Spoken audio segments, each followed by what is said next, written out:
Halo teman-teman, perkenalkan nama saya Aprilian Karen Salabila, biasa dipanggil Karen dengan NIM 2301 dari kelas 3C. Nah, yang pertama di sini saya akan menjelaskan tentang pengertian pembelajaran terpadu. Apa sih sebenarnya pengertian pembelajaran terpadu itu, teman-teman? Nah, pembelajaran terpadu ini adalah pendekatan dalam proses belajar mengajar yang menggabungkan beberapa mata pelajaran atau tema dalam satu kesatuan yang utuh.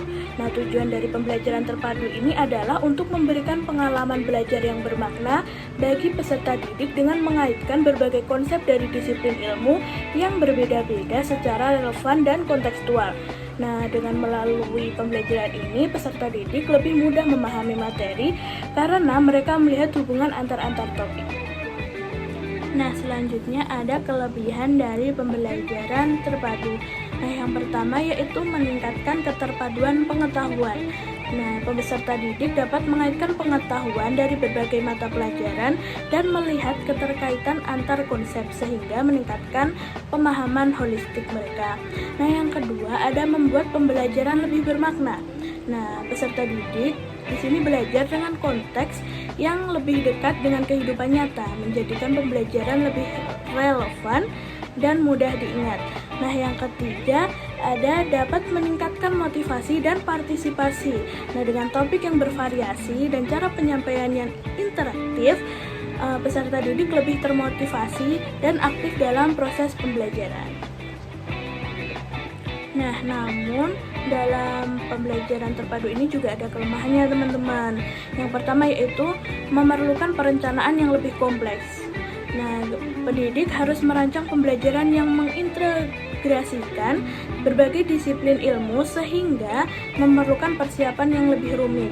Nah, yang kedua ada keterbatasan penguasaan materi pendidiknya. Tidak semua pendidik memiliki penguasaan yang sama dalam berbagai bidang, sehingga bisa menjadi tantangan saat mengajar lintas disiplin.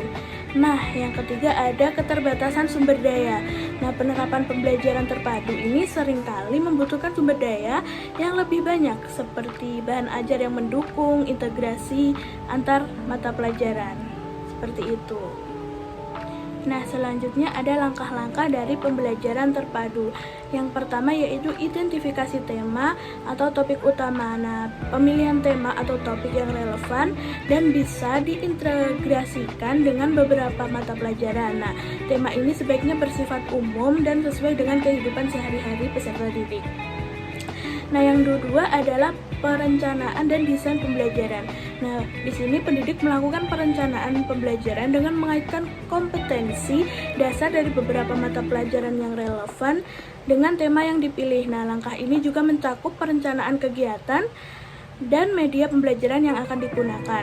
Nah, yang ketiga ada pengelompokan materi. Nah, di sini mengelompokkan materi-materi yang akan diajarkan dari berbagai mata pelajaran ke dalam tema yang telah ditentukan, sehingga keterkaitannya jelas bagi peserta didik. Nah, yang keempat yaitu ada pelaksanaan pembelajaran. Nah, yaitu di sini pendidik melaksanakan pembelajaran dengan pendekatan aktif, interaktif, dan kontekstual. Kegiatan pembelajaran bisa meliputi diskusi, eksperimen, dan proyek yang melibatkan peserta didik dalam memahami keterkaitan antar konsep. Nah, yang kelima yaitu atau yang terakhir penilaian proses dan hasil belajar. Nah, di sini penilaian dilakukan secara komprehensif dengan menilai proses dan hasil belajar dari berbagai aspek kompetensi yang melibatkan beberapa mata pelajaran sekaligus. Nah, yang terakhir ada penerapan pembelajaran terpadu. Nah, contoh penerapan pembelajaran terpadu ini dapat dilakukan di jenjang sekolah dasar. Misalnya, dalam tema lingkungan, mata pelajaran IPA dapat membahas tentang ekosistem, sementara matematika membahas perhitungan luas dan volume objek di alam. Nah, serta bahasa Indonesia itu untuk membuat laporan hasil pengamatan tentang lingkungan. Dengan tema yang sama, peserta didik dapat belajar berbagai konsep tanpa terpisah-pisah.